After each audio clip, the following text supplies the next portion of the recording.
Bakit ba tawag ka ng tawag? Ano na ng problema mo? Hindi, gusto ko lang kasi makausap sana si Elaine. Gawa ng gusto ko na siyang makuha sa'yo. Kunin ko na. Ang kapal ng mukha mo, ha? Ang kapal ng mukha mo, ngayon kukunin mo yung anak ko? Ha? Kung kailan maganda na yung buhay, kung kailan maayos na kami, tsaka mo kukunin, tsaka mo maiisipang kunin. Papaalala ko lang sa'yo. Ipapaalala ko lang sa'yo, ha? Noong mga panahon naghihirap kami ng anak mo, nasan ka? Gusto ko lang nga sanang makasama yung anak ko at isasama ko sa abroad. Sasama mo sa abroad? Ha? Wala akong pakialam. Kaya ko dalhin si Elaine sa abroad. Kaya ko dalhin si Elaine kahit saan namin gusto pumunta. Ikaw, wala kang kwentang tao. Kaya wag mo kaming busitin. Ate, alam mo naman yung sa'yo, sinabi mo ka. Ano yun? Pinaprank na ata ako. Elaine, hindi ako nakikipag-prank sa'yo. Ha?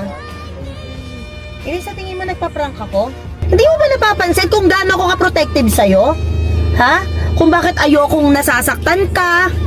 Kung bakit ayoko alam mo yun, ng napapahamak ka, ayoko. Alam mo kung bakit protective ako sa'yo?